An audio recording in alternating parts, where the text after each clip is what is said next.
Salut tout le monde, c'est Zone Zero et aujourd'hui on se retrouve pour un profil de deck. Donc je fais un format un peu différent d'habitude. Ce que je vais vous proposer c'est clairement une vidéo en freestyle, une VOD où il n'y aura pas de montage, etc. Ou très peu du moins. Parce que en ce moment j'ai pas trop le temps pour les vidéos de faire du montage.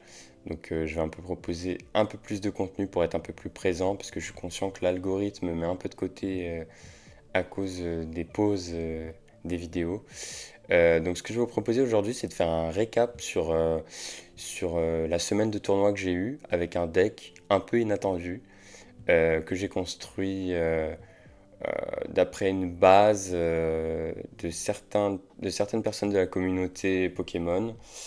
Et j'ai eu cette idée de build.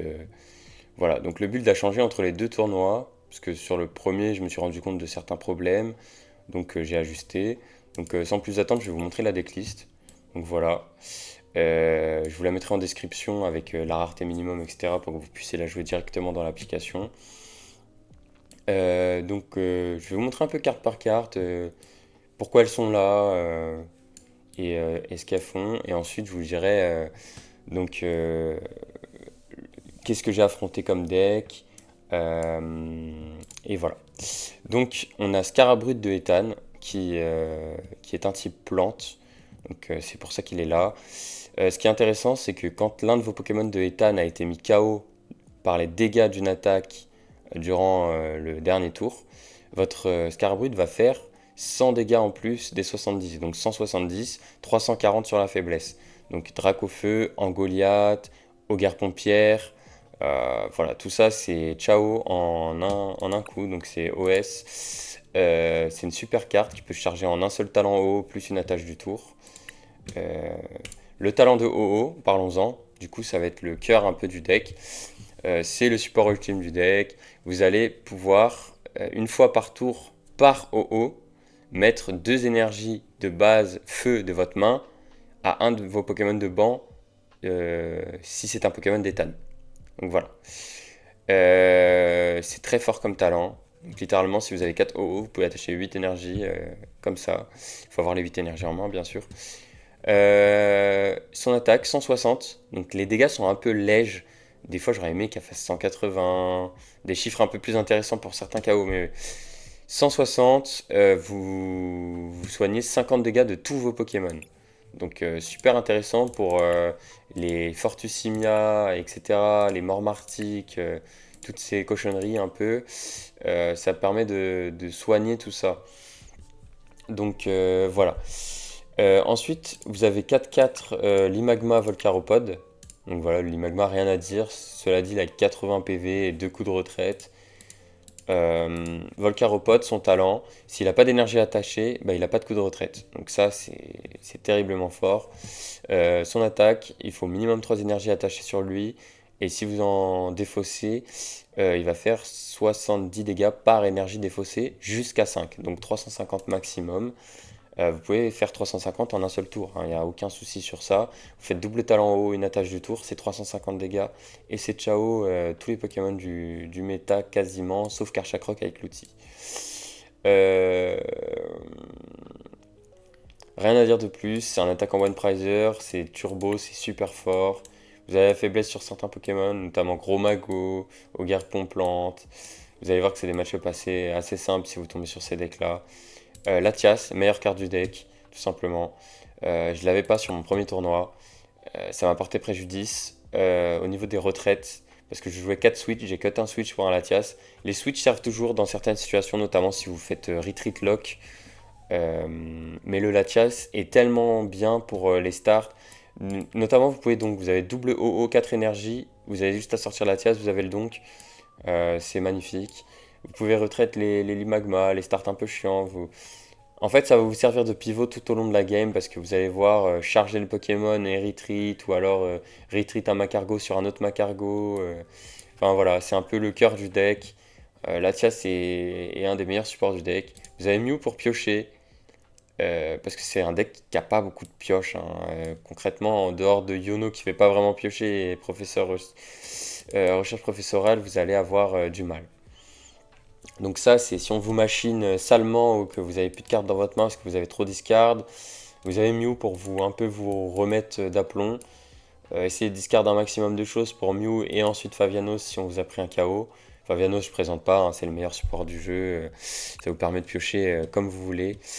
Quand vous avez pris un KO, vous piochez 3, vous avez pioché avec Mew avant. Enfin bref, vous vous retrouvez avec des mains de zinzin des fois, alors que vous étiez à 0. C'est quand même une carte qui casse le jeu et qui est super forte. Ça, c'est pour aller chercher vos énergies. Donc, avant, il y en avait 4. 3, je trouve que c'est suffisant. 4, c'était un peu overkill.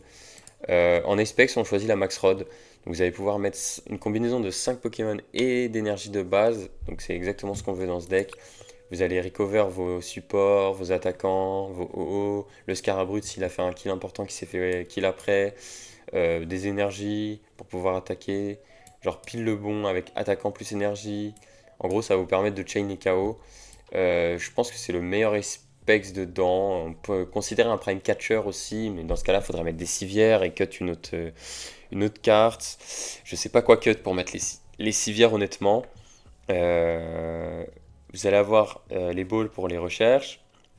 Donc pour vous setup, c'est super important. Il faut savoir que ce deck, c'est go second ou rien.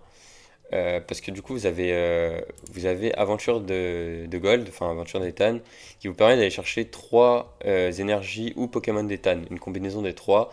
Donc ça vous permet un setup aussi. Vous pouvez aller chercher un O, de l'Imagma, un O, 2 énergies. Enfin, c'est hyper pratique, ça synergie tellement bien. Je trouve que au niveau des dresseurs, pour le coup, il y a eu des bad design, notamment Lily ou enfin le Melofée Caritou, mais Pepper. Du coup, ça, c'est vraiment littéralement un des meilleurs dresseurs, je trouve, qui a les meilleurs supports. Lutte est excellent euh, en termes de deck. Les switch, voilà, bon, pour le retreat lock et pour les situations où vous n'avez pas Latias, ou alors il y a des petites galères, genre Latias est en actif, il y a un float mesh en face. Enfin, le switch est toujours bon en fait. Donc à garder dans le deck. Peut-être deux et mettre une civière, mais bon, après, une civière dans un deck qui se balade, faut la trouver. Donc je mettrais plutôt deux ou trois, mais après, faut cut des cartes quoi. Peut-être les deux Hyper Ball et un switch, mais je pense que c'est ce que je cutterais, hein, mais c'est un peu discutable à faire. 4 boss, vous avez besoin des boss, absolument. C'est vraiment hyper important de pouvoir gust, parce qu'il faut faire 2-2-2. C'est hyper important. Euh, voilà, ou alors KO un truc important, quand vous avez besoin, ben, vous avez le boss. Machine, euh, je suis pas convaincu sur la machine, mais ça peut être super bien dans des situations. Peut-être que j'en cutterais une et que je mettrais peut-être un supporter de pioche en plus, un Mortimer ou un truc sombre, je sais pas. On verra sur ça, je vais cook, on verra. Puis après, il faut voir aussi sur sur les nouvelles extensions qui vont sortir, il y aura peut-être plus de support pour le deck. On verra, pour l'instant rien de folichon. Recherche professorale, bah voilà, hein, ça fait le taf. Et 12 énergies. Avant j'en avais un peu plus, mais j'ai décidé de mettre plus de récup. Parce qu'en fait, pour enchaîner les KO, des fois, c'est défausser 4 sur Volcaropod, défausser 4, défausser 4. Au bout d'un moment, ça va vite, hein. Il y a 12 énergies, vous en avez déjà défaussé 8 en 2 attaques. Il va falloir les récupérer. Si vous n'avez pas accès à la Max Rod, il faut des récup. Si vous discardez des récup, avant il y en avait 2 dans le deck. Compliqué, si vous en discardez une, vous n'en avez plus qu'une. Si vous avez presque votre Max Rod, c'est finito pour vous. Donc voilà, à peu près pour le deck. Donc rien à dire de plus. Au niveau des match-up et de ce que j'ai affronté au cours du tournoi, donc voilà, faut savoir que j'ai fait 65 CP avec le deck. J'ai fini top 2 d'une cup et top 8 d'une cup. Donc voilà, sur la dernière cup, il y avait 24 joueurs, 21 masters, donc top 8. J'ai affronté Gros Mago, tour 1. Très facile, meilleur match-up, donc 2-0, pas grand-chose à dire. Ensuite, j'ai affronté Joltik Box, donc statistique Miraidon. Match-up un peu plus tricky, si vous avez du mal à vous setup, le Paume de Fer peut vite chain les KO et ça devient vite chiant. Si vous avez 4 prices de retard, c'est trop chiant à rattraper. Vous pouvez vous permettre un 2 price de retard, mais voilà, il va vous attaquer avec le Paume de Fer en général, ce qui va penser que c'est une super idée de charger son Paume de Fer, donc à mon avis non. Mais de toute façon, il n'a pas trop le choix de faire Paume de Fer et de boss des petits. De toute façon, ça va être un peu son seul choix de gagner. Donc vous tuez le pomme de fer et après bah voilà, un statistique Miraidon, il doit recharger ses Pokémon parce qu'il n'a plus d'énergie. En général, il va essayer de vous casser les couilles avec Pikachu. Bon, vous avez 4 boss, hein, vous savez quoi faire, vous faites hors du boss et vous prenez un autre 2 prizes. En fait, c'est 2-2-2, il n'y a pas grand chose d'autre à dire. Sur ce match-là, j'ai fait victoire, défaite, victoire, il me semble, ou alors double victoire, je sais plus. Mais en tout cas, on a fait 3 games, il me semble. Non, je crois qu'on a fait 3 games, ouais. Il a pu me prendre une game, peut-être sur une arnaque pomme de fer, j'imagine. En tout cas, j'ai gagné. Donc je suis en 2-0 à ce moment-là. Je sais pas ce que je vais affronter. Je retombe sur un statistic box, donc Miraidon, pomme de fer. Je me dis voilà, peur de l'arnaque. Je le laisse commencer en espérant qu'il ne trouve pas de statistique. Malheureusement, il start double statistique. Mais j'arrive à vite. Non, la première game, il start paume de fer. Il a un start horrible. Il start paume de fer et Miraidon, je crois. Il fait son talent Miraidon, mais il peut pas retreat son paume de fer. Du coup, je prends le paume de fer et après j'enchaîne les KO. Il peut pas revenir. Voilà, c'est ça. Deuxième game, il me la prend parce que justement, il start deux statistiques. Euh, je n'ai pas le boss, je n'arrive pas à prendre le KO pendant 3 tours, il me semble. Il prend trop d'avance, il gagne la game clairement. Bon, quand il a 4 prizes d'avance, je sais qu'il a gagné. Je tente quand même, sur un malentendu, ça passe. Ça ne passe pas, donc je perds. On passe à la troisième. La troisième, il nous reste 3 minutes de mémoire sur le timer. On a un tour chacun de charge. Plus après, on doit faire 2-2-2. Lui, c'est pire parce qu'il doit boss à chaque tour. Donc, il doit avoir et les ressources pour charger et les boss. Donc, on s'est dit, on n'a jamais le temps de finir une game. On a vu qu'il n'y aurait pas de donk, etc. et tout. Donc, forcément, ça va être compliqué. Il faut savoir que c'est dur quand même de se faire donk. Ça arrive hein, avec notre deck quand on a un setup qui est assez mauvais. Notamment si on go first, on a de grandes chances de se faire donk. Mais en go second, c'est quasiment impossible. Avec tous les outs qu'on a au Pokémon, c'est quasiment impossible. Voilà, bref. Donc là, à ce moment-là, je suis en 2-0-1. J'apprends que je vais affronter un Irfoudre. Donc un joueur qui sait piloter Irfoudre. Rien à dire, 2-0. Le match-up est très bon en notre faveur, je trouve. J'ai bien joué. Le joueur adverse a bien joué sur sa deuxième game. Il a vraiment pas eu de chance. J'ai donc son ver de fer. Il avait encore un Mew en arrière, mais bon, il a pris trop de retard sur la game. Il pouvait pas revenir. Son deck lui chie un peu dessus. Sur la première, il avait un petit setup avec le Motisma, etc. et tout. Mais en fait, le problème de Airfoot, c'est qu'il a pas de Gust en fait. Donc, bah, il a claqué son Prime Catcher, d'accord, mais après, bah, il peut plus rien faire. Je prends des deux prizes et il est obligé de prendre des one prize. Donc, c'est trop compliqué pour lui. Donc là, à ce moment-là, je suis en 3-0-1. Je suis quasiment assuré avec ma résistance de passer en top. Je décide d'ID avec mon prochain adversaire qui joue Eluni, le grand favori du tournoi, littéralement le GOAT. Parce que deux Rock Deck qui étaient premiers en fait, moi et lui on était premiers en termes de score sur les rounds suisses, avec des decks pourraves, quand tout le reste jouait méta, ultra méta et tout. Du coup on était content d'avoir perf avec des decks aussi nuls. Mais pas si nuls finalement, et quoique les pilotes étaient cool avec le deck finalement, parce que bah, on a bien pilote ça, faut pas nous retirer le mérite quand même. Ensuite je passe en top. Rien à dire, garde-voir, match-up très très compliqué pour moi. Je me fais littéralement décimer. Première game, il se set-up à coup de CT Evo, etc. et tout, donc il a vite ses deux garde-voir. J'arrive pas à avoir mes boss, il me machine en boucle mes boss, c'est trop chiant, j'arrive jamais à les choper. Je mélange le deck, mais j'arrive pas. Du coup, je whiff trop de KO, du coup, bah voilà, ça va très vite, hein, il me foudroie. Deuxième game super serré. J'arrive à prendre 5 prizes, il arrive à en prendre 2.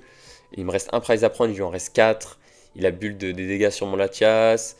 Je sais qu'il va prendre un tour à 4 prizes. Je compte mal les énergies dans sa défausse. Du coup, j'étais persuadé qu'il avait le KO. Du coup, j'ai fait n'importe quoi. J'ai discard des cartes que j'étais pas censé discard parce que je pensais qu'il avait la win. Donc en fait, j'ai give up.